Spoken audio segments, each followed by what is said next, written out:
Shopee and TikTok sellers, welcome back! Sa video na to, pag-uusapan natin kung paano gamitin ang affiliate free samples. Tuturuan ko kayo kung paano magka-qualify ng mga affiliates para makapili kayo kung sino ba yung dapat niyong binibigyan. That way, hindi nasasayang ang pera at ang inventory stocks ninyo. Dahil alam ko, sobrang daming sellers na ngayon, wala nang tiwala sa free samples. Kasi sinubukan nila before, nagbigay sila ng samples, pero wala namang dumagdag na benta. If isa ka sa tinutukoy ko, panoorin mo tong video na to. This is going to change the way you look at affiliate marketing. Kasi the reality is, hindi free samples ang problema. Kung paano mo pinipili yung affiliate na pagbibigyan mo. Kung hindi ka naniniwala sa sinasabi ko, look at some of the results that we've been able to generate using this free sample strategy. By the way, if hindi mo pa ako kilala, I'm Richmond Tan, founder of Ecom Accelerator. Sa company namin, we help sellers scale to multiple 7 and 8 figures. And itong affiliate marketing free sample na to, this is one of the strategy na ginagawa namin. And yung knowledge na ibibigay ko sa inyo sa video na to, ito yung mga first-hand experience na nakuha namin in more than 2 years of using this exact strategy and playbook. Yung sistema na to, hindi lang yan theory, but the actual framework that we use to help our clients grow their sales. Now, before natin pag-usapan ng aktual na framework, kailangan muna natin i-establish kung kailan ba talaga dapat tayo nagbibigay ng free samples. The simple answer, kung gusto mong mag-grow aggressively and ng mabilis, kailangan mong magbigay ng free samples. That is one of the easiest way to increase your affiliate content creation and presence sa Shopee and TikTok. Kapag hawak na nung affiliate mo yung product mo, it's easier for them to create authentic content. Yung dating ng mga reviews, it's more genuine. And most importantly, mas tumataas yung tsansa na mag-convert yung content na ginawa mo into actual sales. Kaya if you ask me, ang sagot ko ay oo.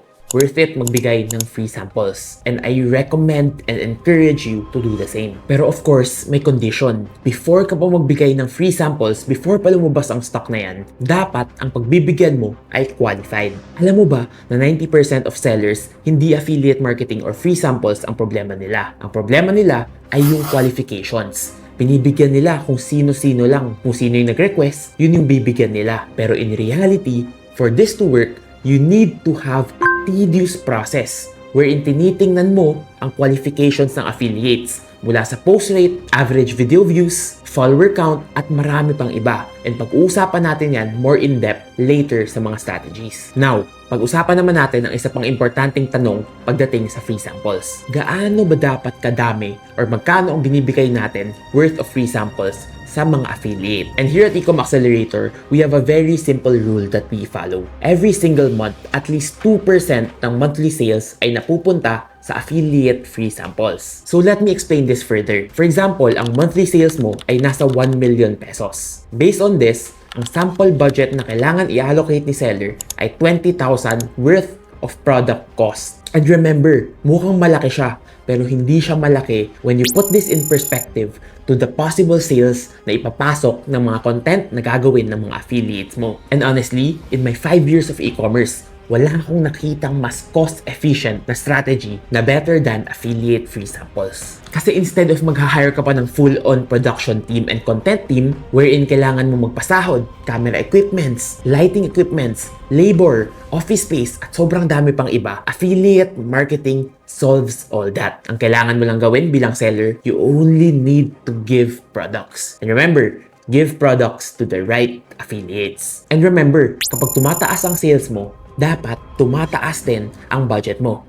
That way, nakakasabay ang affiliate marketing sales. At dito na pumapasok ang sistema. Hindi mo pwedeng basta-basta binibigay yung 20,000 worth of products mo. Kailangan may tamang proseso ka. At ang ituturo ko ngayon sa inyo, ito yung 4-step qualification framework na pwede mong gamitin to qualify and filter your affiliates. Step 1, viewer count, hindi followers. Ito yung pinakamalaking pagkakamali na ginagawa ng mga sellers. Pag tumitingin sila sa nagre-request ng samples, ang unang-unang tinitingnan nila ay follower count. At doon pa lang, sobrang laking pagkakamali na yan. Walang bilang ang followers kung wala namang audience na nanonood. Pagdating sa affiliate marketing, the important metric na kailangan mong tingnan is the average viewer count. Average viewer count basically says, on average, ilan yung tao or viewers na nanonood sa kada produce nila na content. Alam mo bakit? Kasi there are so many affiliates sa TikTok especially na meron silang milyon-milyon na followers. Pero pagdating sa video views, kapag tiningnan mo, karamihan ng videos nila 200 views, 300 views. Ibig sabihin nun, konti lang yung nanonood ng content nila. On the other hand, merong mga accounts na 200 to 300 lang yung followers. Pero kapag tiningnan mo yung average video views, umaabot sa libo-libo. Yung videos nila, lumalagpas pa yung reach nila, meaning nun, pinupush nila ng platform. So as a general rule, ito yung pwede mong sundin. Pagdating sa TikTok, ang kailangan mong hanapin ay yung mga may average views na 1,000 to 5,000 per video. That's the minimum, guys. Pagdating naman sa Shopee affiliates, ang dapat mong tinitingnan ay yung mga engagement sa mga video postings nila. The more engagement, naturally, the better. Kasi mas maraming nakakakita na audience. Now, pag-usapan naman natin ang step 2, which is ang post rate. Kasi kahit gaano kadami pa yung video views nila, pero mababa naman yung post rate nila, wala rin niyang kwenta. Kasi pag binadalhan mo sila ng item, may chance na hindi sila magpo-post. Itong step na to, this is one of the most important indicator and filter na kailangan mong ginagawa. Kasi dyan mo makikita kung gaano ka-reliable yung affiliate. So ang rule na sinusunod namin here at Ecom Accelerator is that kailangan minimum of 90% post rate or fulfillment rate. At dito na pumapasok ang step 3. At ito ang audience demographic.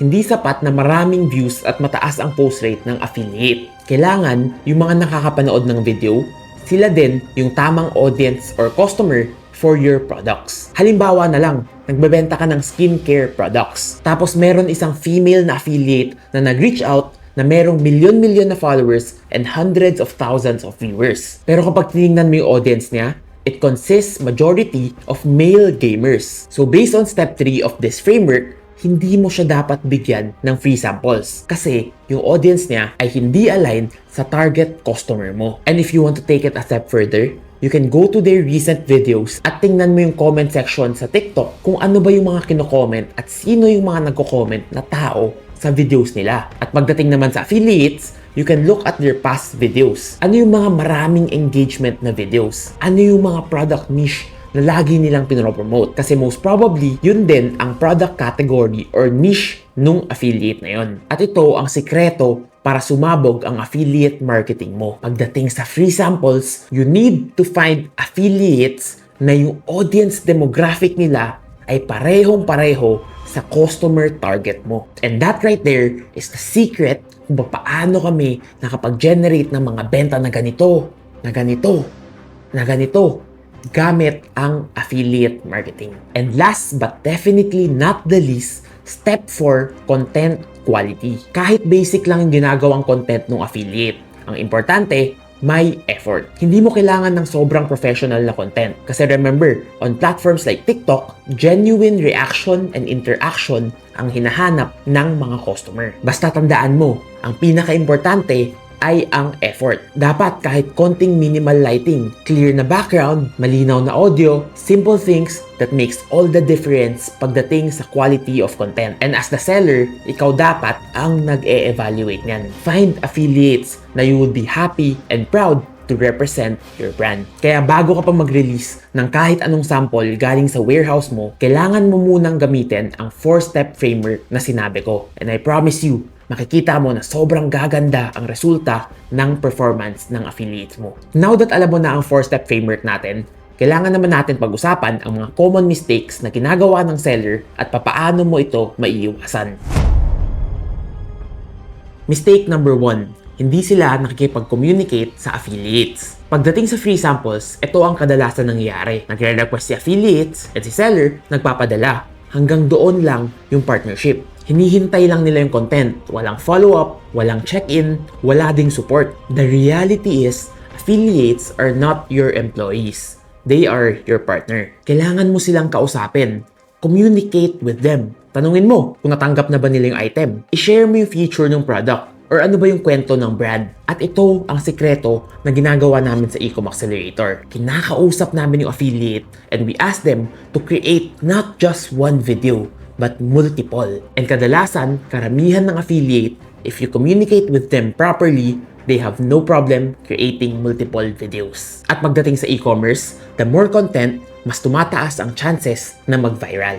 Next, mistake number 2. Hindi nila minomonitor yung performance ng affiliates. Ito yung mistake na ginagawa ng mga sellers na pinakasayang. Maraming sellers nagbibigay sila ng sample at gumawa ng magandang content yung affiliate. Nakapag-drive naman ng sales. Pero hanggang dun lang yung partnership. Hindi na tinatrack ni seller kung kamusta ba ang performance. At hindi na nila ina-assess if the affiliate is worth giving free samples to again. Kaya ang resulta, yung mga top performing affiliates nila na nakakapagdala ng sobrang daming benta ay hindi na nila nakakausap at napapartner ulit. Kaya ang resulta, sayang ang potential. And this simple mistake is the difference between a successful affiliate campaign versus a failing one. Kaya kung ginagawa mo tong mistake na to, a simple fix that you can do is to have a simple affiliate monthly review. Tingnan mo based on data kung sino ba yung mga top performing affiliates mo. And sila yung kausapin mo at i-prioritize mo. Mistake number 3. Walang strategy pagdating sa pagbibigay ng item. Pagdating sa free samples, hindi pwedeng random yan. You need to have a clear logic and train of thought pagdating dito. For example, pagdating sa mga malalaking affiliate na sobrang qualified at ang ganda ng data nila, you need to allocate yung mga items na malalaki, mahal, at mataas ang profit margin mo. Para naman sa mga small and micro affiliates, hindi mo kailangan magbigay agad ng mahal na item. You can start with small, low-ticket items. Subukan mo muna sila. At kung maganda ang magiging performance nila, doon mo sila bigyan ng more items and higher ticket items. At kung meron kang products na gusto mong i-push sa market, yan dapat ang i-focus at i-prioritize mo sa free samples. That way, mas mapupush yan sa market, mas maraming content at mas maraming makakakita. And most importantly, you need to give free samples on item na medyo malaki-laki yung margin mo. Kasi sayang naman, maraming nakakakita pero yung profit mo sobrang liit lang. At dito na pumapasok ang number 4 mistakes ng mga sellers. Hindi nila ginagawang special yung experience ng affiliates. Remember, affiliate marketing is not transactional. Na ito yung commission, i-promote mo. Instead, it's a relationship-based partnership. At tulad sa any relationship, kapag mas pinahalagahan mo at mas pinaspecial mo yung experience, mas nagiging motivated sila para sa'yo. And hindi ko sinasabi na i-chat nyo araw-araw yung affiliate. I'm talking about simple and small gestures that goes a long way. Writing a personalized message, asking for product feedback, offering exclusive deals, or simply tapping them again for more and deeper partnerships. Ito yung mga simpleng bagay na wala namang bayad pero sobrang laki ng epekto pagdating sa affiliate. Kaya kung kaya mong gawin, gawin mo yan. Because affiliates that feel seen and appreciated, hindi lang yan magpo-post ng isang beses. Instead, magpo-post sila ng magpo-post at mas gagalingan pa nila lalo. Simple lang, the more you make them feel valued,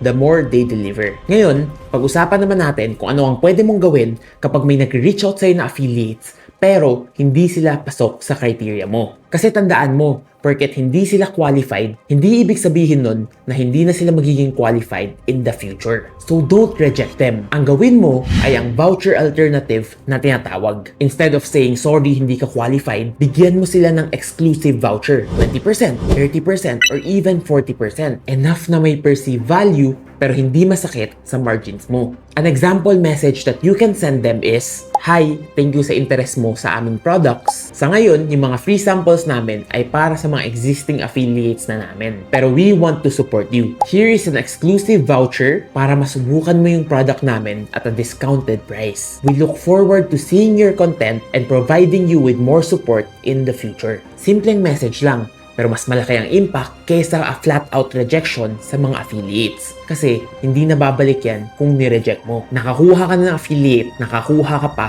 ng benta. Ito yung tiered system na ginagamit namin. Voucher muna, sample after ng first content, and bigger collaborations after proven results. That way, mas matibay ang partnership at mas konti ang risk mo as seller. Ngayon, kung bagong seller ka pa lang or bago ka pa lang sa affiliate marketing, at wala masyadong nagre-request ng free samples or hindi mo alam kung paano mag-attract ng attention ng affiliates, I'm going to leave a video link sa comment section kung saan tinuro ko ang exact Elcam affiliate system. It's one of the most viewed videos sa channel ko kasi it's super powerful. Kaya kung hindi mo pa napanood yun, be sure to watch that next. At kung gusto mo naman makuha ang free qualification scorecard namin, comment qualify sa comment section at ibibigay namin yan sa'yo all for free. Anyways, that's all for today's video. I hope may nakuha kang valuable information na makakatulong sa business mo. And as always, I'm watching from afar and I'm rooting for you.